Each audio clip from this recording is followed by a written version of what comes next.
धारा 370 को माफ।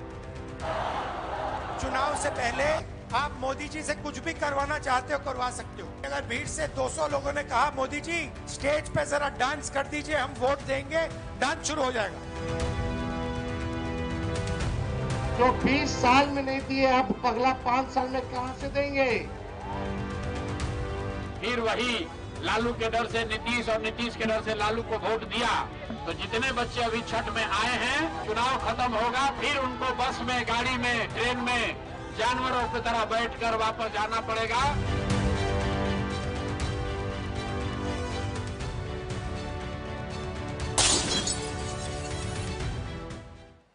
नमस्कार दर्शकों, बहुत बहुत स्वागत है। मैं हूं अमित सिंह, आप देख रहे हैं प्राइम न्यूज पर प्राइम एजेंडा। बाहुबली बिहार, चुनाव है सरकार। जी हां, बिहार विधानसभा चुनाव की सरगर्मियां जोरों पर हैं। सभी पार्टियां वोटर्स को लुभाने के लिए उन तक पहुंच बनाने की पुरजोर कोशिश कर रही हैं। इस बीच प्रधानमंत्री नरेंद्र मोदी ने बिहार विधानसभा चुनाव के लिए एनडीए के अभियान की शुरुआत पटना यानी मगध की बजाय मिथिलांचल के दिल से की। पीएम मोदी का यह फैसला भावना और रणनीति दोनों से भरा हुआ था। उन्होंने समाजवादी नेता और पूर्व मुख्यमंत्री कर्पूरी ठाकुर के विरासत को याद किया, जो अति पिछड़ी जातियों के बीच एक बड़े नेता थे। मोदी ने सभा के दौरान कहा कि कर्पूरी ठाकुर ने अपना जीवन गरीबों और पिछड़ों के उत्थान के लिए समर्पित कर दिया। उनके आदर्श आज भी हमारा मार्गदर्शन करते हैं। पीएम मोदी ने यह बात ऐसे इलाके में कही जहां कर्पूरी ठाकुर को आज भी आदर सम्मान के साथ देखा जाता है, पढ़ा जाता है, लिखा जाता है। दिलचस्प है कि इस सीट को तेजस्वी यादव की पसंदीदा सीटों में से एक माना जाता है। बिहार के राजनीतिक भूगोल को 5 अहम इलाकों यानी तिरहुत, मिथिलांचल, कोसी, सीमांचल, मगध और भोजपुर में बांटा जा सकता है, जिसमें मिथिलांचल बिहार की राजनीति में एक खास जगह रखती है। इसमें मधुबनी, दरभंगा, समस्तीपुर जैसे जिले आते हैं। यहां 80 विधानसभा सीटें हैं, जो राज्य की कुल 243 सीटों का एक बड़ा हिस्सा है। इस इलाके में मैथिल, ब्राह्मण, यादव, दलित, मुस्लिम का मिश्रण है। 2020 के विधानसभा चुनाव में एनडीए की जीत में मिथिलांचल की भूमिका बहुत महत्वपूर्ण थी। 2024 के लोकसभा चुनावों में भी बीजेपी और जनता दल यूनाइटेड ने इस इलाके की सभी 7 सीटें जीती। समस्तीपुर की 10 विधानसभा सीटों पर चुनाव में हमेशा उतार चढ़ाव देखा गया। यहां आर्थिक रूप से पिछड़ा वर्ग वोट बैंक बहुत अहम है। इस समुदाय में 112 उपजातियां हैं और ये राज्य की 36% आबादी का प्रतिनिधित्व करते हैं। कर्पूरी ठाकुर ने पिछड़ी जातियों के सशक्तिकरण के लिए काम किया। बिहार सरकार के 2023 के जातिगत सर्वेक्षण से पता चला कि ईबीसी राज्य की आबादी का सबसे बड़ा सामाजिक समूह है, जो 36% है। ओबीसी के साथ मिलकर यह लगभग 63% हो जाता है। यही वजह है कि जातिगत समीकरण बिहार की राजनीति में बहुत बहुत मायने रखते हैं। एनडीए छोटे छोटे जाति समूहों को जोड़कर अपनी ताकत बना रहा है, जबकि महागठबंधन यादव और मुसलमानों के सहारे बैतरनी पार करने की कोशिश कर रहा है। आज का दिन बुधवार में सियासी रैलियों का दिन था बिहार में। जरा सुनिए प्रतिक्रियाएं। राहुल गांधी, तेजस्वी, अमित शाह और योगी आदित्यनाथ क्या कुछ कह रहे हैं, फिर डिबेट की शुरुआत करेंगे। रघुनाथपुर में आकर के मैंने देखा कि आरजेडी ने यहां से जो प्रत्याशी दिया है वो अपनी खानदानी आपराधिक पृष्ठभूमि के लिए इस पूरे क्षेत्र नहीं देश और दुनिया में कुख्यात रहा है। एक कांग्रेस पार्टी है, लालू एंड कंपनी, धारा 370 को 70 साल से बचाकर बैठी थी। मोदी जी ने धारा 370 को 5 अगस्त 2019 को हमेशा के लिए समाप्त कर दिया। राजद के लोगों ने किस तरीके से बिहार को केवल हिंदुस्तान में ही नहीं बल्कि सारी दुनिया में बदनाम किया। क्या क्या आरोप लगते हैं। जो यहां का मुख्यमंत्री रह चुका हो उसको वर्षों तक जेल की हवा खानी पड़ती है। क्या हर बिहारवासी का इससे मस्तक नीचा नहीं होता। मैंने पिछली मीटिंग में कहा, देखो भैया, चुनाव से पहले आप मोदी जी से कुछ भी करवाना चाहते हो करवा सकते हो। अगली मीटिंग में आएंगे, भीड़ से कोई कहेगा, एक आदमी नहीं, अगर भीड़ से 200 लोगों ने कहा मोदी जी स्टेज पे जरा डांस कर दीजिए, हम वोट देंगे, डांस शुरू हो जाएगा। वो भरतनाट्यम करना शुरू कर देंगे स्टेज पे। जो 20 साल में नहीं दिए, अब अगला 5 साल में कहां से देंगे? तेजस्वी के मन में एक दर्द है, एक पीड़ा है। तेजस्वी बेरोजगारी को हटाना चाहता है, गरीबी को हटाना चाहता है, महंगाई को खत्म करना चाहता है, बिहार से पलायन को खत्म करना चाहता है और अपराध मुक्त, भ्रष्टाचार मुक्त बिहार बनाना चाहता है, बिहार को नंबर 1 बनाना चाहता है। लेकिन 20 साल नीतीश जी के राज करने के बाद भी, 11 साल नरेंद्र मोदी जी के राज करने के बाद भी बिहार देश का सबसे गरीब राज्य है। और अगर लोगों ने फिर गलती किया, फिर वही लालू के डर से नीतीश और नीतीश के डर से लालू को वोट दिया, तो जितने बच्चे अभी छठ में आए हैं 10 दिन के अंदर चुनाव खत्म होगा, फिर उनको बस में, गाड़ी में, ट्रेन में जानवरों की तरह बैठकर वापस जाना पड़ेगा। तो बिहार में बुधवार का दिन सियासी रैलियों का दिन था। कांग्रेस के दिग्गज नेता पहुंचे थे, बीजेपी की भगवा ब्रिगेड भी बिहार में थी। लेकिन जरा यह भी देखिए और सोचिए कि वोटर्स से वोट मांगने के लिए नेता किस तरह की भाषा का इस्तेमाल कर रहे हैं। आपने राहुल गांधी को सुना होगा। एक बड़ा पैनल मेरे साथ जुड़ रहा है जो बिहार की सियासत, वहां की सियासी सरगर्मियों पर चर्चा करने के लिए तैयार है। स्वागत कीजिए अश्वनी शाही जी का, प्रवक्ता है बीजेपी के। बहुत बहुत स्वागत है सर आपका। डॉक्टर रविशंकर रवि मेरे साथ हैं, आरजेडी के प्रवक्ता हैं, आपका भी बहुत बहुत स्वागत है। पंकज यादव मेरे साथ हैं, प्रवक्ता हैं कांग्रेस पार्टी के। पंकज जी बहुत बहुत स्वागत है।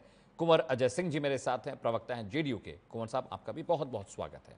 सबसे पहला सवाल मैं कांग्रेस के प्रवक्ता से पूछूंगा। पंकज यादव, राहुल गांधी जब आज रैली कर रहे थे, जनसंवाद कर रहे थे, तो उन्होंने कहा कि प्रधानमंत्री नरेंद्र मोदी के लिए कुछ भी करेंगे, आप उनको स्टेज पर बुलाइए, वो यहाँ नाचेंगे, भरतनाट्यम करेंगे। आप चुनाव में उतरे हैं, आप वोटर्स को अपनी योजनाओं, अपने मैनिफेस्टो, अपने कॉमन मैन प्रोग्राम से वाकिफ करा रहे हैं, लेकिन सम्मान और एक हद होती है नेता की। आपको लगता है राहुल गांधी ने जो कहा वो ठीक था स्टेज से?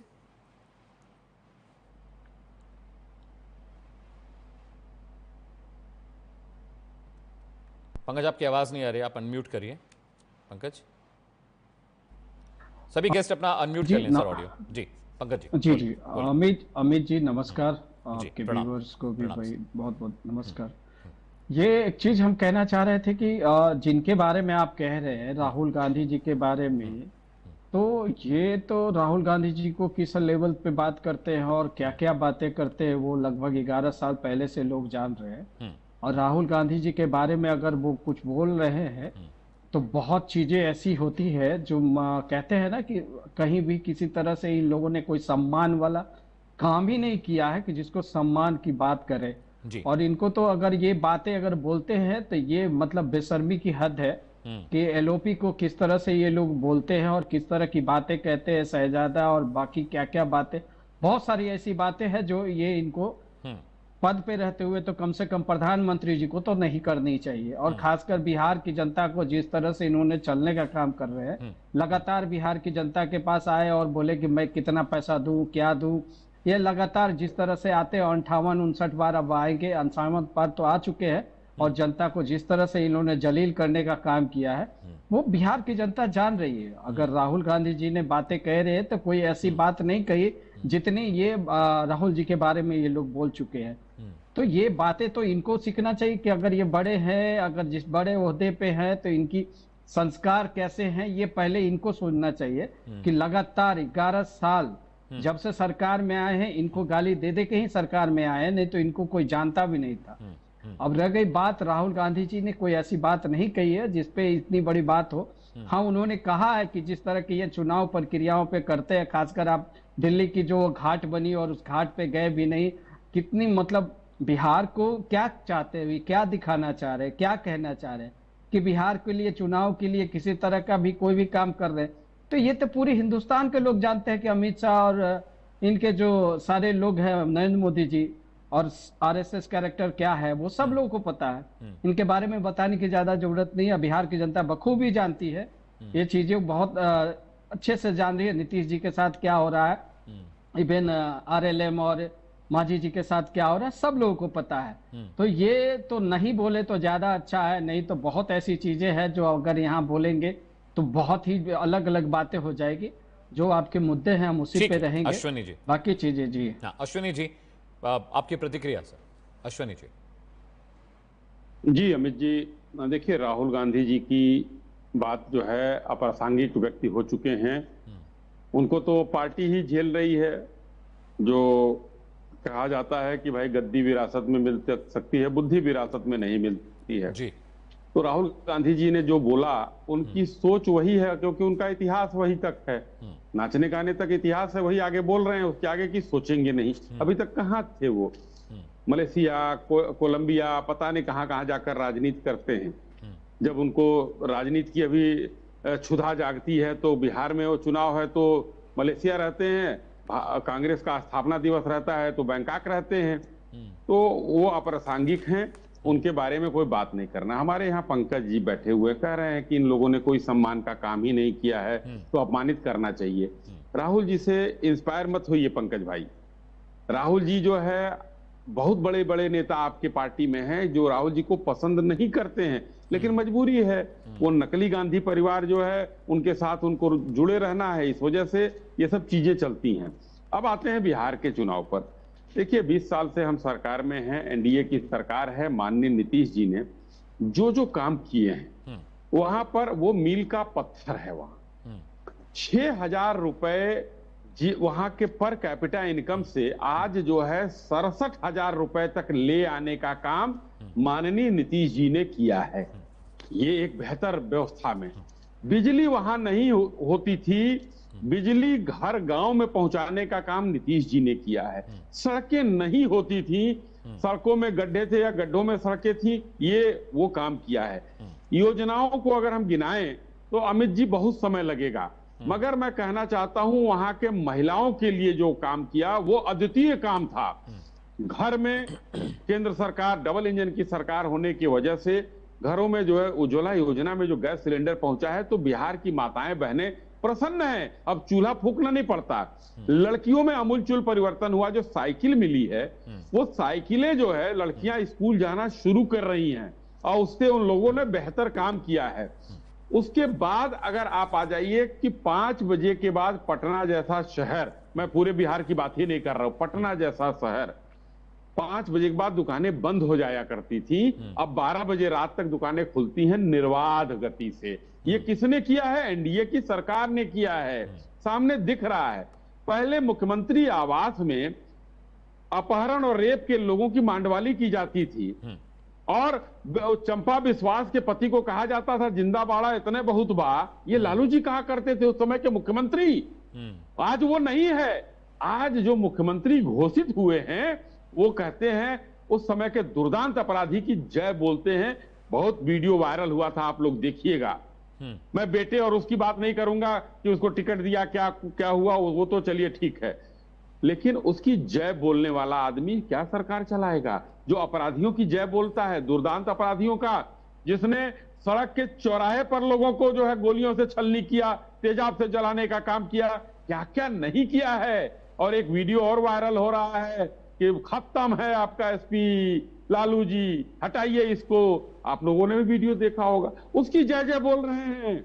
तो बिहार में नीतीश कुमार जी हैं और नीतीश जी एक बार फिर 2025 से 30 एक बार फिर नीतीश। ठीक है अश्विनी जी, मैं आरजेडी प्रवक्ता के पास डॉक्टर रविशंकर, मुझे बात बताइए, मिथिलांचल की जो ये कुल 35-40 सीटें मिथिलांचल के इलाके में, आप देखिए बीजेपी का फोकस बहुत मिथिलांचल पे है।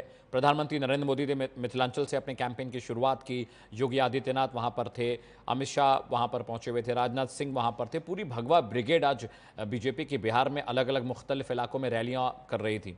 लेकिन बहुत मुश्किल ये भी है कि मिथिलांचल के इलाके में आरजेडी के जो कोर वोटर का ग्रुप है वो है तो जरूर, लेकिन बीजेपी हमेशा से वहां पर लीड करती रही है। इस बार मिथिलांचल को लेकर क्या प्लान है आपके? क्योंकि बड़े पैमाने पे एससी, एससी, ओबीसी और ईबीसी वोट बैंक बड़े पैमाने में मिथिलांचल में है, लेकिन जो वोटर टर्नआउट होना चाहिए था 2020 में वो देखने को नहीं मिला। डॉक्टर रविशंकर जी। अमित जी, हम विकास और बिहार को कैसे आगे बढ़ाया जाए, जी, इसके लिए तेजस्वी जी लगातार घोषणाएं कर रहे हैं, उनका संकल्प है, उनका प्रण है। उन्होंने सीमांचल के लिए और मिथिलांचल के लिए, दोनों ही जगहों के लिए मिथिलांचल विकास प्राधिकरण डेवलपमेंट अथॉरिटी और सीमांचल डेवलपमेंट अथॉरिटी, ताकि वो जो पिछड़े इलाके हैं बिहार के, जहां गरीबी सबसे ज्यादा है, जहां से पलायन सबसे ज्यादा है, उस क्षेत्र का विकास होगा। सबसे पिछड़ी जगहों का विकास होगा तो पूरे बिहार का विकास होगा। तो ये हमारे एजेंडे पे है और इस दिशा में हम लोग काम करेंगे लगातार। तेजस्वी जी, जिन जगहों पे हम SEZ लगा सकते हैं, जिन जगहों पे IT पार्क लग सकता है, जिन जगहों से एग्रो बेस्ड इंडस्ट्री को बढ़ावा मिल सकता है, हर जिला, हर डिस्ट्रिक्ट में कुछ न कुछ बिहार के अंदर है। कहीं सिल्क है, कहीं मखाना है, कहीं कोई ट्रेडिशनल उद्योग धंधे हैं, तो उन को बढ़ावा दिया जाएगा।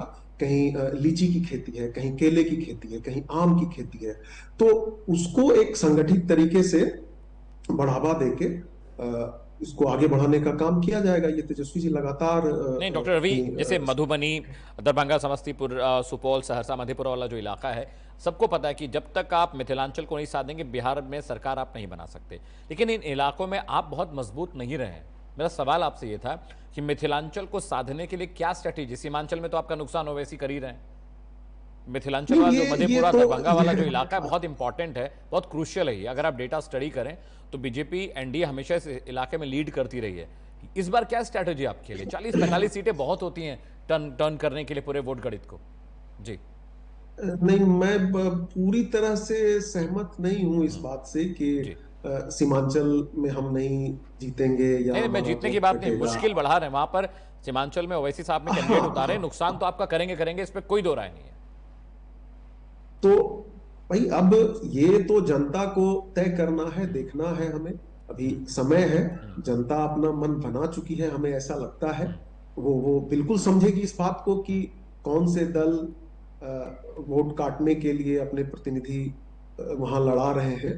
तो मुझे लगता है जनता की समझदारी पे हमें भी भरोसा करना चाहिए और हम उस तरह से वहां पे अपने उम्मीदवारों का चयन कर रहे हैं। अपने संकल्प कुंवर साहब के पास के साथ हम उस तरह के वादे कर रहे हैं जो लोगों के सरोकार। ठीक है, point taken doctor, point taken. Kunwar Sahab, एक बात समझना बहुत जरूरी है, ये कि जो मिथिलांचल का इलाका है, जो जिन इलाकों की मैं बात कर रहा था, वहां पर नीतीश कुमार का बहुत प्रभाव रहा है। 2020 के चुनाव कह लीजिए या इससे पहले के जो चुनाव देख लीजिए, तो मिथिलांचल में बहुत आप लोग बहुत हैवी वेट फाइटर, JDU भी रही है, बीजेपी ने भी बहुत अच्छा परफॉर्म वहां पर किया है। और मिथिलांचल को लेकर इस बार फोकस बहुत ज्यादा दिख रहा है। देखिए बीजेपी के सारे लीडरशिप जो बड़े नेता थे आज सभी मिथिलांचल में थे, चाहे वो समस्तीपुर की बात हो, दरभंगा की बात हो, सुपौल की बात हो, तमाम वहां पर जो बड़े लीडर्स हैं वहां पर पहुंचे हुए हैं। और बहुत इंपॉर्टेंट है क्योंकि RJD हमेशा से मिथिलांचल को साधने की कोशिश करती रही। चाहे आप सुपौल वाली सीट देख लीजिए, सहरसा देख लीजिए, मधेपुरा देख लीजिए, समस्तीपुर में बहुत कोशिश की RJD ने, लेकिन वहां पर कुछ खास एक्टिवनेस दिखाई नहीं दी। लेकिन बीजेपी का कोर इलाका रहा है, JDU का कोर इलाका रहा है मिथिलांचल, और इस बार भी फोकस वहीं पर ज्यादा है आपका। कुंवर साहब,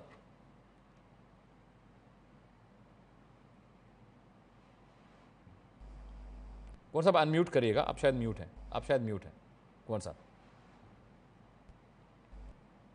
जी। नहीं, आपकी आवाज नहीं आ रही कुंवर साहब, आपकी आवाज नहीं आ रही।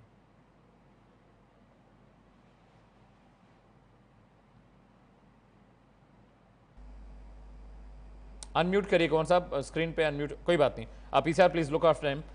मैं अश्विनी शाही जी के पास। अश्विनी जी, इस बार मिथिलांचल को लेके बहुत क्रूशियल स्ट्रैटेजी और प्लानिंग है। देखिए कर्पूरी ठाकुर के गांव गए प्रधानमंत्री नरेंद्र मोदी, वहां पर जाकर इन्होंने उनको श्रद्धा सुमन अर्पित किए और कर्पूरी ठाकुर के बारे में बहुत सारी बातें भी प्रधानमंत्री नरेंद्र मोदी ने अपने भाषण में दी, जो उस इलाके में जब वो रैली करने गए, जब जनसंवाद करने गए। लेकिन बहुत इंपॉर्टेंट है, दरभंगा, समस्तीपुर, मधेपुरा का जो इलाका है, RJD ने पूरी ताकत भले लगा दी है, लेकिन JDU और बीजेपी का गढ़ रहा है, क्योंकि ब्राह्मण और भुइहार वहां पर वोट बहुत ज्यादा है। अगर समस्तीपुर, दरभंगा की बात करें, सुपौल की बात करें, तो यादव, भुइहार, EBC और जो राजपूत वोट बैंक है बहुत बड़े पैमाने पर वहां पर है। तो कोर वोटर तो बीजेपी का वहां पर है ही, लेकिन RJD ने पूरी ताकत लगा दी है वहां पर। जी अमित जी, देखिए RJD अपनी ताकत लगाएगी, चूंकि उन लोगों को स्थापित होना है।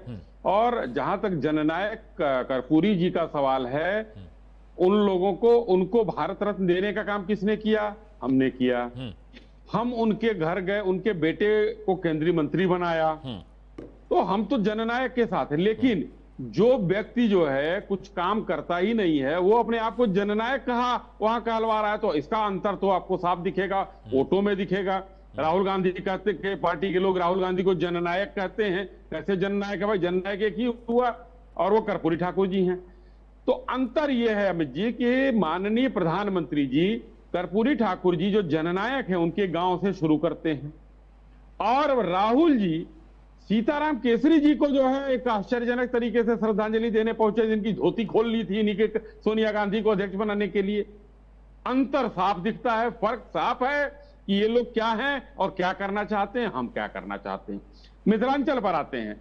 मिथिलांचल में देखिए, जो भी वहां पर यादव बाहुल्य क्षेत्र हो, राजपूत हैं वहां के, ये डिसाइडिंग फैक्टर वाले हैं जी। लेकिन मिथिला तो है सीता की नगरी रही है हमारी। हम राम की अयोध्या से सीता की नगरी को जोड़ते हैं, हम जनकपुर और जो है वहां की बात करते हैं, तो हमारे साथ वहां के लोगों की भावनाएं जुड़ी हैं। कौन दल है ऐसा जो भारतीय जनता पार्टी के अलावा जो इन बातों पर सोचता हो? मंदिर बनाने की बात कौन करता हो? सीता माता का मंदिर बनाने की बात हम करते हैं। आज तक क्यों नहीं किया इन लोगों ने? अभी पंकज जो है डॉक्टर रविशंकर जी ने, आरजेडी के प्रवक्ता ने कहा कि एग्रो बेस हम वहां पर करेंगे। भाई आपकी सरकार जब थी, लालू जी मुख्यमंत्री थे, आपने मखाना को कहां डाला था? मखाना बोर्ड हमने बनाया। आपने वहां पर मछली वालों के लिए क्या किया? वहां तो हर घर में एक तालाब है। वहां पर जो है क्या किया आपने? आपने कुछ नहीं किया। चूंकि हम लोग जो है वहां पर गांव-गांव के जो है लोकेशन, भौगोलिक स्थिति से अवेयर हैं, तो आपने कुछ किया नहीं। अब आपको करने की सूझ रही है, हाँ करेंगे, क्योंकि लालू जी जब जाया करते थे ऐसे जगहों पर तो उनका कहना था, रोड काहे बनी? रोड बनी तो वो अधिकारी आ जाइए कुल, तो रहे छापा पड़ी, तुम लोग दारू बनाओ, तुम लोग ये करो, ये कहा करते थे राहुल गांधी जो है लालू प्रसाद यादव जी। तो अब उनकी लेगेसी को आगे बढ़ाने वाले किस तरीके से सिर्फ जातीय उन्माद फैला सकते हैं ये लोग विकास की बात ना करें तो ज्यादा बेहतर है, क्योंकि उस विकास के लिए एक विकास पुरुष माना जाता है माननीय मोदी जी को, और दूसरा बिहार में हमारे नीतीश जी हैं जो इस समय बेहतर विकास की तरफ चल रहे हैं। बिहार में आज 18 साल का जो युवा है, अमित जी आखिरी लाइन कहता हूं, मैं आ रहा हूं आपके पास, आ रहा हूं पंकज भाई, मैं आ रहा हूं। हाँ अश्विनी जी, 18 साल का जो युवा आज पहली बार वोट देने जा रहा है, उसको ये बताना जरूरी है कि किस तरीके से अब 20 साल पहले का बिहार चलाया जाता था और आज का बिहार क्या है। आज तो वो बच्चा हर तरफ बिजली देख रहा है, आज हर तरफ सड़क देख रहा है। एक भाई यहां अजय जी जानकारी उनको होगी, मैं स्वयं का गवाह हूं, पटना शहर में 2 कार के शोरूम हुआ करते थे, सिर्फ एम्बेसडर के और एक मारुति का खुला हुआ था, इसके अलावा कोई शोरूम ही नहीं था। आज देखिए कौन सी गाड़ी नहीं है जो पटना में नहीं बिकती है जी। और रही बात पलायन की, बहुत इंपॉर्टेंट चीज बोल रहा हूं, पलायन 20 साल पहले का पलायन, कुशीनगर जिला, देवरिया जिला, अब बनारस जिला और बगल में लगता हुआ गाजीपुर है, ये बिहार से लगते हुए जिले हैं। आप सिर्फ वहां से 15 किलोमीटर दूर निकल जाइए बिहार से, इन यूपी के राज्यों में, और घर की गिनती कर लीजिए कि उस 20 साल पहले किस तरीके का पलायन हुआ था। लोग अपने मकान छोड़कर वहां पर आकर मकान बनवाकर जमीन लेकर रहते थे, यह स्थिति थी बिहार की। आज पलायन नहीं हो रहा है, रोजी रोजगार के लिए बनारस, गाजीपुर, बलिया, छपरा, आरा, इन सब जगहों पे बहुत सारे लोग पलायन करके आए हैं। ठीक है, कौन साहब आप मुझे सुन पा रहे हैं? कौन साहब? हाँ जी, कौन सा मेरा सवाल था आपसे? बिहार चुनाव में जी, कौन सा? बिहार के चुनाव में एक नया ट्रेंड आया है जी कि माननीय लालू यादव जी का जी पोस्टर से चेहरा हटा दिया गया है। क्या बिहार की जनता नहीं समझ रही है कि ये राजद के पोस्टर से माननीय लालू जी का चेहरा क्यों हटा दिया गया है?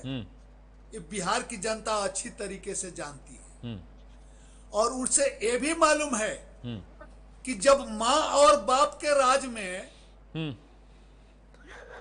जब वो स्थिति थी, वो भयावह स्थिति थी जी, बिहार जंगल राज के दलदल में था, तो बाप नंबरी और बेटा 10 नंबरी अगर आ जाएगा तो उसकी स्थिति क्या होगी? तो बिहार की जनता भली भांति इस बात को जानती है। अरे जो नौकरी देना था, जो मां नहीं दे पाई, बाप नहीं दे पाए, और एक अनपढ़ गंवार आदमी कहां से दे पाएगा? एक तरफ 9वीं फेल और दूसरे तरफ आधुनिक बिहार के निर्माता कहे जाने वाले एक इंजीनियर। फैसला बिहार की जनता को करना है, लेकिन बिहार की जनता ने फैसला कर लिया है। बिहार से लालटेन युग समाप्त हो गया, जंगल राज के दलदल समाप्त हो गया। अब बिहार की जनता के हर घर में नल का पानी आ रहा है, हर घर में बिजली पहुंच गई है, हर स्टूडेंट के पास क्रेडिट कार्ड है, हर बच्चियां स्कूल जा रही हैं। कुंवर साहब मेरा एक सवाल था, कुंवर साहब मेरा एक सवाल था आपसे, आप सुन पा रहे हैं मुझे कुंवर साहब? जरूर जरूर जी कुंवर साहब, मेरा एक सवाल आपसे ये था कि कर्पूरी ठाकुर के नाम पर सियासत सभी चमकाते हैं, लेकिन अगर पूछा जाए कि आरजेडी ने या कांग्रेस ने कर्पूरी ठाकुर से को लेकर या वहां के समुदाय को लेकर कोई काम किया तो ऐसा कुछ दिखाई नहीं देता है। लेकिन राहुल गांधी को जननायक कहा गया, और कल की डिबेट में कांग्रेस प्रवक्ता ने कहा कि राहुल गांधी जननायक है। तो मैंने पूछा बिहार में तो एक ही जननायक है, कर्पूरी ठाकुर साहब हैं, तो बोले नहीं वो देश के जननायक हैं। तो ये जो नैरेटिव है, ये जो पॉलिटिकल वेंडेटा आप स्टैब्लिश करना चाह रहे हैं, क्या राहुल गांधी का कद पद प्रतिष्ठा कर्पूरी ठाकुर के बराबर हो गया क्या कि बीजेपी के प्रवक्ता डिबेट्स में उनको जननायक कहने लगे हैं? राहुल गांधी वो नेता हैं हाँ। जो गांधी जी के सपनों को साकार करने वाले हैं। गांधी जी ने कहा था देश आजादी के बाद कांग्रेस को समाप्त कर देना चाहिए, और वो कांग्रेस को समाप्त करने वाले अंतिम नेता यही राहुल गांधी जी ही होंगे। ये कभी अरे मुफ्त में इन्होंने गांधी की पदवी ले लिया, जननायक की पदवी मुफ्त में मिलने वाली नहीं है। जो चांदी की चम्मच लेकर के पैदा हुए राहुल गांधी, इनको शायद बिहार का ABCD नहीं मालूम, बिहार के किसी घर में एक दिन ये रुके नहीं हैं, बिहार की स्थिति के बारे में इन्हें कुछ भी नहीं मालूम, इन्हें जननायक बन जाए। ठीक है कुंवर साहब साथ रहिएगा, पंकज भाई आप भी साथ रहिएगा, आरजेडी प्रवक्ता भी साथ लगातार हैं। पंकज भाई मैं आपके पास आ रहा हूं, एक चीज समझने वाली है कि हम अपने नेता को लार्जर देन लाइफ दिखाने की कोशिश करते हैं, ये सामान्य एक प्रक्रिया है, एक साइकोलॉजी मेरी भी आपकी है। हम भी चाहते हैं कि हमारा जो नायक है, हमारे जो नेता हैं, हमारे पिता हैं, हमारे बड़े भाई हैं, हमारे जो फेवरेट लोग हैं वो बड़े हों, विकसित हों, उनका नाम हो और लार्जर देन लाइफ वाली एक पिक्चर बने। लेकिन कांग्रेस के प्रवक्ता डिबेट्स में ये कह रहे हैं कि राहुल गांधी जननायक हैं बिहार में, कर्पूरी ठाकुर के बराबर क्या कद पद और प्रतिष्ठा हो गई है, या सिर्फ ये चुनावी नैरेटिव है, इसका कोई लेना देना नहीं है असलियत से? पंकज यादव। निकेत भाई एक चीज देखिए, चुनाव है, अब कौन क्या बोल रहा है वो अलग बात है, मगर प्रधानमंत्री जी के बारे में भी जननायक बोला गया, उनको बातों को छोड़िए, वो मैटर नहीं करता, वो ये लोग कुछ भी बोल सकते हैं। जिस कर्पूरी ठाकुर की ये बातें कर रहे हैं ना, तो ये पूछिए इनसे कि सरकार गिराने वाले यही जनसंघ के लोग हैं, यही RSS के लोग हैं जो कर्पूरी ठाकुर को सरकार गिराए उनकी 79 में, और पूछिए इनसे कि यही लोग हैं जो कर्पूरी ठाकुर को मां बहन तक की गालियां दी, वो 26% आरक्षण को लेके। आज ये इनके जननायक हो गए हैं, कर्पूरी ठाकुर की ये बातें कर रही है वोट लेने के लिए, और ये लगातार कर्पूरी ठाकुर की पूरी जिंदगी की अगर इतिहास उठाएंगे तो ये लोग गाली देने के अलावा उनको कभी नहीं किया। आज उनकी जो क्या बोलते पोती है, उनसे पूछिए क्या बोलते हैं इनके बारे में। तो ये इतिहास है, इनका काला अध्याय है, ये क्या बोलेंगे लोग? पूरा इतिहास उठा के देखिए, ये पेंशन पे पलने वाले, हिंदुस्तान को बेचने वाले लोग, ये लोग क्या बात करेंगे? ये हिंदुस्तान की बात करते हैं। आपको 6 महीने का रिकॉर्ड बताते हैं बिहार की, ये लगभग 20 साल से सरकार में है। बताए ना बिहार में कौन सा 3 मिनिस्टर है बिहार में, एक फूड मिनिस्ट्री का कोई भी काम हुआ हो तो बता दे, टेक्सटाइल मिनिस्ट्री का कोई काम हुआ तो बता दे, एक IT पार्क बनाया हो तो बता दे। ये लगातार बातें करते हैं, 6 महीने का आंकड़ा देते हैं, 19 मर्डर हुए हैं, वो भी बिजनेस के मैन को, बहुत बड़े बड़े बिजनेसमैन थे, उनको खेमका जी को घर के पास गोली मार दिया। ये कौन सी जंगल राज की बात करते हैं, ये गुंडा राज की बात कर। हॉस्पिटल में दिन दहाड़े 6 लोग जाते हैं, दनादन गोलियां बरसाते हैं, वो फिल्मी स्टाइल में। ये कहां थे ये लोग? और लगातार बातें करते हैं, ये आंकड़े देंगे क्या, इनके पास क्या है? सृजन घोटाला, हजारों करोड़ का घोटाला, आज पे उस तक उस पे बात नहीं किए। इनके मिनिस्टर हैं, डिप्टी चीफ मिनिस्टर बेचारे वो मर भी गए, उनका भी नाम है, उनका पूरे परिवार का नाम है। रह गई बातें, आप देख लीजिए ना, बालिका हत्याकांड, उनको ये टिकट दिए हैं। और ये किसकी बात करते हैं ये लोग? वही है ना नीतीश कुमार, जो पूरे बेउर जेल खुलता था रात में और गुंडे मवाली सारे लोग निकल के इनके लिए विधायक का मैनेजमेंट कर रहे थे। ये कौन सी बातें करते हैं और कहां से ये बातें करते हैं? ये बिहार के लोग इनके बारे में नहीं जान रही है क्या? ये हमेशा पिछलग्गू बने हुए, क्यों नहीं अपनी सरकार बनाया 20 साल में? इनको जनता कितनी नकारती है और कितनी पहचानती है बहुत अच्छे से जानती है। और ये जिस तरह के जुमले बोल रहे हैं ना, कभी कहीं नहीं आने वाले हैं, ये भूल में है। जनता ने मन बना लिया है कि इस बार बदलेंगे। आंकड़ों की बात करेंगे तो मैं 1000 आंकड़े आपको दे सकता हूं यहाँ पे। जिस तरह बिहार में ये बाढ़ को लेके और ये मंदिर की बात करते हैं, ये मंदिर और दलित की बात करते हैं। आप देखिए ना, पूरन सिंह की और वाल्मीकि की हत्या हुई, उस पर कहाँ इनकी जवाब निकलती है? ये दलितों की बात करेंगे, कभी नहीं बोल सकते ये लोग। ये हमेशा इनका इतिहास रहा है कि ये लोग सिर्फ सत्ता के लिए हैं, और ये पेंशन पे पलने वाले लोग दूसरे की बातें करते हैं और राहुल गांधी और कांग्रेस पार्टी की बात करते हैं। कहाँ आसमान और कहाँ जमीन, ये वो बातें कर रहे हैं जो आसमान पे थूकने वाली बात हो जाएगी। ये कांग्रेस की तुलना करने की बात करते हैं, कहीं दूर दूर तक नहीं दिखेंगे। कांग्रेस की बात करते हैं, उस राहुल गांधी की बात करते हैं जिसने, उसके पिता ने छत बिछत लाशों देखी और जिसकी दादी को अनगिनत गोलियां मारी गई हो, ये उनकी बात करते हैं। एक शहादत बता दें इनके लोगों का हुआ हो। ठीक है, जवाब ले लेते हैं। भी थैला हो पंकज जी, जवाब ले लेते हैं। लड़ाई में तो ठीक है, पॉइंट टेकन, पॉइंट टेकन। बातें करना बहुत अलग है, चीजों को जानना चाहिए। जवाब लेते हैं पंकज भाई, जवाब अश्विनी जी। जी, देश का सबसे बड़ा सुरक्षा का फेल्योर इंदिरा जी की हत्या थी। कांग्रेसी उसको जो है मानने के लिए तैयार नहीं होते हैं कि एक सुरक्षा, प्रधानमंत्री की सुरक्षा व्यवस्था ये लोग नहीं कर पाए। राहुल गांधी को जननायक बता दिया। अरे भाई, जिनको शुद्ध रूप से बोलना नहीं आता, मखाना के खेत और धान के खेत में मोजा पहन के उतर जाते हैं, ऐसे व्यक्ति को जननायक बता दिया। कर्पूरी ठाकुर जी का सबसे बड़ा विरोध जानते हैं किसने किया था पंकज जी? इंदिरा जी ने। 1000, जो दलितों की बात आप कर रहे थे ना, 1000 बंदूकें बांटने का आप एपिसोड याद करिएगा, सबसे ज्यादा विरोध इंदिरा जी ने किया था। हम लोगों ने तो सम्मान दिया उनको, भारत रत्न दिया। आप कह रहे हैं उनकी बात करते हैं। तो कांग्रेसियों से देखिए, आप लोगों के अंदर ये था कि आप लोगों ने 56 साल तक सरकार चलाई। अब आपके सामने एक मजबूत सरकार एनडीए के रूप में आकर खड़ी हो गई।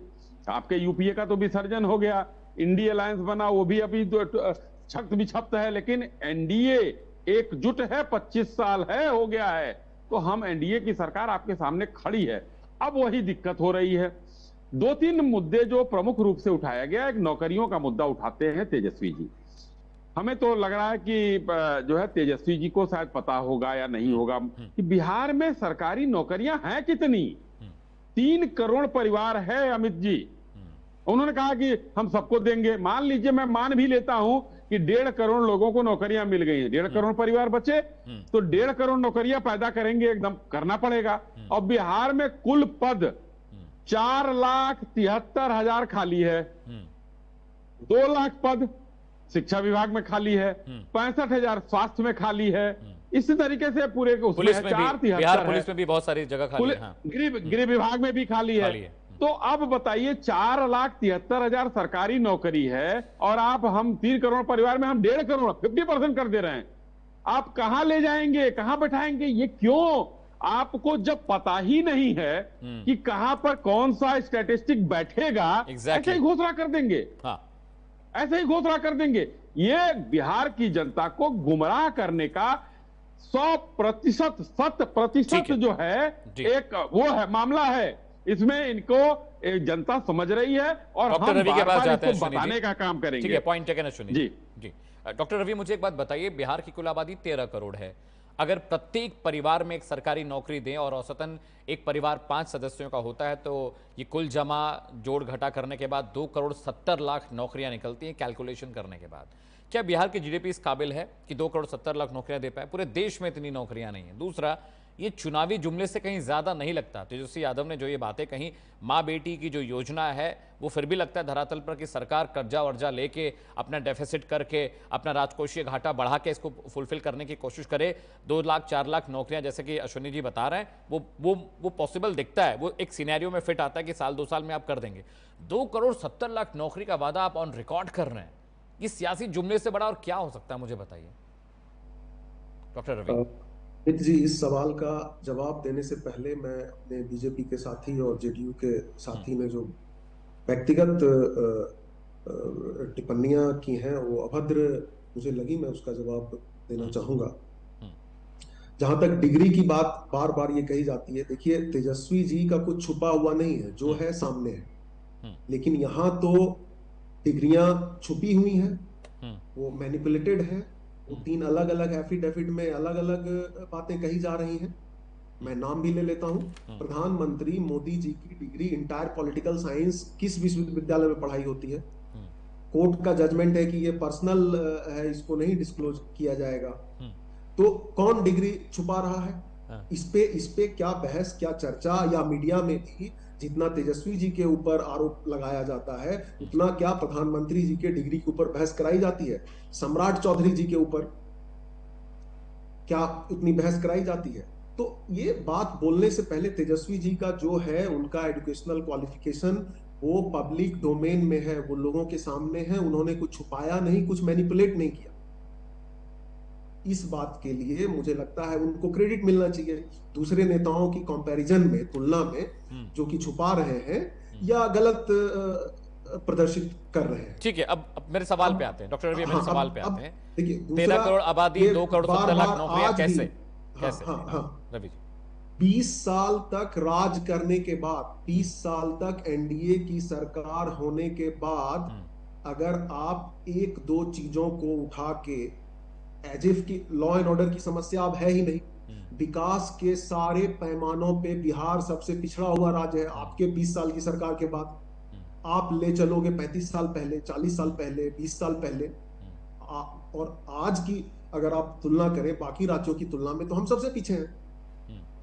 डीमोनेटाइजेशन, पूर्व प्रधानमंत्री मनमोहन सिंह जी कह गए कोलोजल करप्शन, उससे बड़ा करप्शन नहीं। पीएम केयर फंड का कोई हिसाब किताब नहीं। इलेक्टोरल बॉन्ड, बहुत लोग चंदा चोर भी बोलते हैं, उस पे सुप्रीम कोर्ट का जजमेंट आया। तो बहुत सारी बातें हैं, तो इसको और ये सब अभी के हैं। और मैं ये भी बता दूं कि बिहार में जो भी विकास हुआ है वो एक साझा विकास हुआ है, यूपीए 1 और यूपीए 2। डॉक्टर रवि, अभी भी आपने मेरे सवाल का जवाब नहीं दिया। सारे फंड रिलीज कराए गए जिसमें लालू जी ने का बहुत बड़ा योगदान रहा है। काफी सड़कें मनरेगा के कोटे से बनी है, जिसमें यूपीए सरकार हमारे। Doctor Ravi, am I audible to you? Doctor Ravi, आप मुझे सुन पा रहे हैं? आप मुझे सुन पा रहे हैं doctor Ravi? You still did not answer my question, sir. Please reply. Tejashwi ji, मैं आ रहा हूं अब आपके बात पे। तेजस्वी जी बार बार ये कह रहे हैं कि भारतीय जुमला पार्टी किसको कहा जाता है? जो वो कह रहे थे कि 1.5 लाख रुपए सबके खाते में जाएगा, आ गया। जो 1 साल में 2 करोड़ नौकरियां पैदा करने की बात कर रहे थे, तो उन्होंने घोषणा करके इतने साल में नहीं किया। इसी तरह की घोषणा अगर बीजेपी या एनडीए का कोई किया होता तो उसको मास्टर स्ट्रोक बोल रहे होते। नहीं तो आप भी मुझे समझाइए ना। नहीं मिला। आप मुझे बताइए, क्या आप समझ लिए? मैं कह रहा हूं कि ये मास्टर स्ट्रोक है तेजस्वी यादव का। आप मुझे समझाइए कैसे बिहार की जीडीपी इस काबल है? 2 करोड़ 70 लाख लोगों को नौकरी दे सकते हैं आप? आपने बिहार की जीडीपी को स्टडी किया है? जी ये साफ साफ कह रहे हैं, तेजस्वी जी ये साफ साफ कह रहे हैं कि ये घोषणा हवाई नहीं है, वो ऐसे ही नहीं की गई है। अजय सिंह जी, ठीक है डॉक्टर रवि, आप जवाब नहीं दे पाए।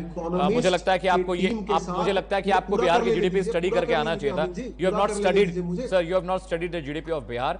आपने वहां का मैथ्स, वहां की कैलकुलेशन नहीं की है। पूरा कर लेने दीजिए। हाँ प्लीज बस और कहना चाहता हूँ।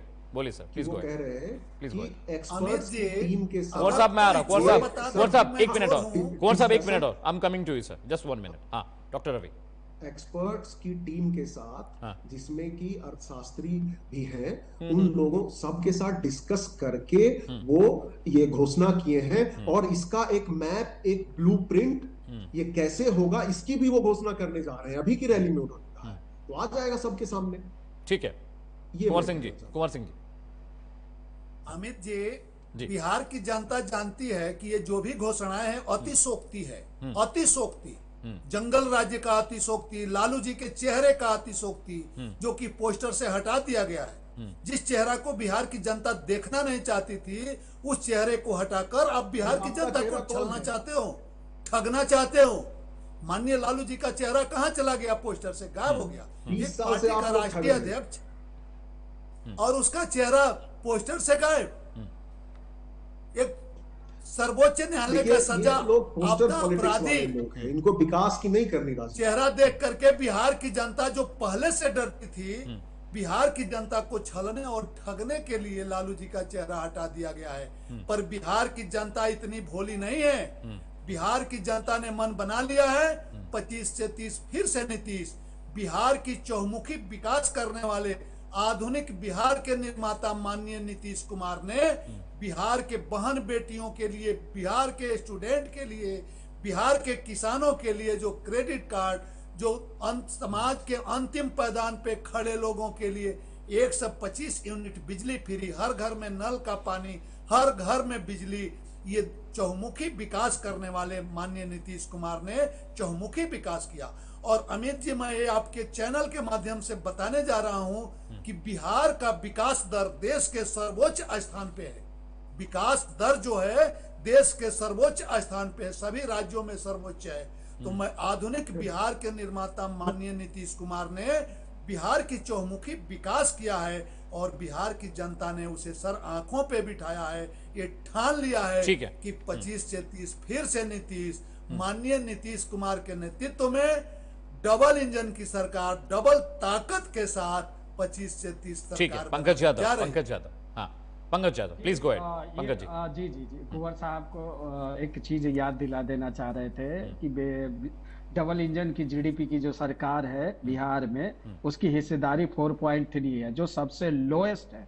और प्रति आय व्यक्ति जो है बिहार का जो है वो इंडिया का सबसे लोएस्ट है। बिहार की गरीबी दर भी है जो ना तीसरा सबसे गरीब राज्य। विकास दर हमने बताया देश में सर्वोच्च है। सुन तो लीजिए, आप बोल रहे थे, सुन रहे थे ना, आप सुन तो लीजिए, 20 साल से तो सुन रहे हैं हम लोग। कुंवर साहब सुनिए, कुंवर साहब सुन लेते हैं, कुंवर जी सुन लेते हैं। साक्षरता दर जो है सबसे खराब स्थिति में है बिहार का। स्वास्थ्य सेवाएं में 18वां रैंक है, 19 राज्यों में 18वां रैंक है। ये हम नहीं बोल रहे हैं, ये हम नहीं बोल रहे हैं, आपकी संस्था बोल रही है, भारत सरकार की संस्था बोल रही है। नीति आयोग से आप जाके पता करिए, पढ़ा कीजिए थोड़ी चीज। उद्योग में भी जो स्थिति है देश का 1.39 है, जो सबसे लोएस्ट है। बिहार के विदेशी निवेश में भी देखिएगा सबसे लोएस्ट है। बेरोजगारी दर में भी सबसे 15 साल का सबसे निचला स्तर है। ये कौन सी बातें करते हैं? किसको क्या ये बिहार के लोगों को अनपढ़ समझते हैं क्या? ये जिस नीतीश जी की बातें कर रहे हैं उस नीतीश जी की हालत क्या है बिहार की जनता देख रही है। वो बीमार हो गए हैं और कैसे बीमार है वो सब जानती है। लगातार आप बातें कर रहे हो नीतीश जी के नाम पे। ये 20 साल से जंगल राज पे 20 साल से अपराध कर रहे हैं। कितना झूठ बोलिएगा? ये जंगल राज कह के कब तक और जीजाजी घोटाले वाला राहुल गांधी इस तरह की अब मूर्खता ही नहीं चलेगी। ये जंगल राज करके गुंडा राज बना दिया। बिहार वासियों का अपमान है, रेप है, बिहार वासियों का भी अपमान है। नीतीश जी के जिले में रेप होता है और बच्ची के पैर में कील ठोका जाता है। और जो कील ठोका जाता है वो बिहार के युवाओं के दिमाग में कील ठोका गया है। वो जो कील है ना आपके एकदम दिमाग पे लगा है। आप पता करिए, ये जो बालिका गिरी वाले लोग हैं वो रेपिस्ट को उनको टिकट देते हैं। आपके यहाँ तो 89% से ज्यादा क्रिमिनल है और उसको आपने टिकट दिया। आप कौन सी जंगल राज की बात कर रहे हैं? ये जंगल राज बिहार वासियों 20 साल से मूर्ख बना रहे हैं। ये बिहार की जनता मूर्ख समझ रहे हैं क्या? आपका जब कोरिया की तरह बन गया, जाइए अब नीतीश जी घोटाले वाले पप्पू को भी देगी। अभी तक मुख्यमंत्री और बाप नंबरी बेटा 10 नंबरी को भी बिहार की जनता मजा चखाएगी। जबरदस्ती अपने मानते रहिए। ये मुंगेरी लाल के हसीन सपने देखते रहिए। नीतीश जी बीमार है, बीमारू राज बना दिए, कबाड़ा कर दिए हैं। विनाश क्यों नहीं है? 20 साल में विनाश में ढकेल दिया। ठीक है, ठीक है, ठीक है। जंगल राज लाना नहीं चाहती। कुंवर साहब, ठीक है, 200 करोड़ का एक मिनिस्टर है जी पंकज। 2 साल में 200 करोड़ कमाता है। बताइए कहाँ से लाया है वो? आप जवाब दीजिए ना। आपके जो मिनिस्टर है वो दवाई में नकली दवाई बनाने के आरोप में केस चल रहा है, उसका मिनिस्टर बना के रखे। क्या बात करते हैं आप? कौन सी बात करते हैं? कहाँ की बात कर रहे हैं आप? जो पूरे डिप्टी सीएम की बात कर रहे हैं, माननीय लालू जी की बात कर रहे हैं, भ्रष्टाचार में डूबे हुए नौकरी के बदले जमीन से मतलब पूरा चर्चा हो रही है उसकी बात कर रहे हैं। नीतीश जी को आप बुड़बक बना रहे हैं, यहाँ आप बिहार की जनता को मूर्ख समझते हैं। मिलने वाली है। ठीक है Pankaj Yadav, let's go towards Ashwini ji. Pankaj Yadav, ठीक है, Kunwar Sahab just hold on point taken. Ashwini ji मुझे एक बात बताइए, एक बहुत विडंबना भी कह लीजिए, क्योंकि बीजेपी पर भी आरोप लगते रहे कि शराब जो खरीद बिक्री बड़े पैमाने पर बिहार पर अभी भी हो रही है, और ये मेरा आंखों देखा हुआ है, डोर स्टेप शराब डिलीवरी हो रही है आपकी सरकार में, वहां पर एनडीए की सरकार में। पहला। दूसरा, लॉ एंड ऑर्डर की सिचुएशन बहुत अच्छी भी नहीं रही है बीजेपी एनडीए के रेजिम में। आपने देखा पटना में अब तक पिछले 1 साल में कम से कम 250-300 मर्डर तो खाली पटना में हो गए। पूरे बिहार का डेटा मैं आपको नहीं दे रहा हूं। इसके अलावा इंफ्रास्ट्रक्चर की बात कर लें, बहुत सारे पुल गिरे, जो पुल आपकी सरकार ने बनाए वो पुल बीच में गिरे, बहुत सारे दुर्घटनाएं हुई। नीतीश कुमार साहब पर बहुत सारे आरोप लगे, घोटालों के आरोप लगे, घपलों के आरोप लगे। एजुकेशन सिस्टम अभी भी बिहार का ठीक नहीं, अभी भी वहाँ पर ग्रेजुएशन 3 साल में कोई नहीं कर पाता है, अभी भी वहाँ पर ग्रेजुएशन 5 साल में हो रही है, मास्टर डिग्री का तो पूछिए मत। कॉलेज में अनियमितता है, प्रोफेसर्स का डिप्लॉयमेंट सही से नहीं होता। एजुकेशन पॉलिसी को लेकर भी बहुत सारे सवाल आपकी सरकार पर खड़े किए जाते हैं। हालांकि यह अलग मसला है कि महागठबंधन जिस तरह की पॉलिसी, जिस तरह का कॉमन मिनिमम प्रोग्राम लेकर आया, जो घोषणा पत्र मैनिफेस्टो था, उसको देखने के बाद बहुत सारी चीजें तो बिल्कुल ऐसी लगती हैं कि बिहार की इकोनॉमी के लिहाज से वो फिट नहीं बैठती। कल आपका भी घोषणा पत्र जारी होने वाला है, कुछ हाइलाइट्स बता देते मुझे आप। अमित जी देखिए, बिहार में जब एनडीए को सरकार मिली बिहार की जी, तो बिहार गड्ढे में था, और इसको कहने की कोई आवश्यकता नहीं है और बताने की आवश्यकता नहीं है कि कहां से नीतीश जी उसको उठाकर ले आए हैं। और आज जो है, मैं स्पष्ट रूप से कहने में कहीं कोई गुरेज नहीं है कि कुछ कमियां अभी रह गई हैं जिनको हम पूरा कर रहे हैं, और हमारे घोषणा पत्र में वही सारी चीजें होंगी। 20 साल 18 महीने बीच में छोड़ दीजिए, तो हमारी सरकार जो है उस गड्ढे से बराबर करके अब ऊपर आ रही है, जिसमें मैं कहता हूं कि अपराध से शुरू करते हैं, संगठित अपराध। मैंने कहा कि 5 बजे के बाद जो है दुकानें बंद हो जाती थी, किसी की लड़की उड़ जाती थी। अब आईएएस अफसर, जो चंपा विश्वास की बात मैं कर रहा हूं, तो एक आईएएस अफसर की अगर पत्नी के साथ 2 साल रेप होता है तो भाई अब ये सोचनीय विषय है, तो आम आदमी कैसे सुरक्षित होगा, पहली बात। दूसरा, पहले चरवाहा विद्यालय खुला करते थे, अब विश्वविद्यालय खुल रहे हैं। लड़कियों की सड़कें नहीं होती थी, लड़कियां स्कूल नहीं जा पाती थी, अब साइकिल दिया जाता है तो लड़कियां स्कूल जा रही हैं। आमूलचूल परिवर्तन हुआ है।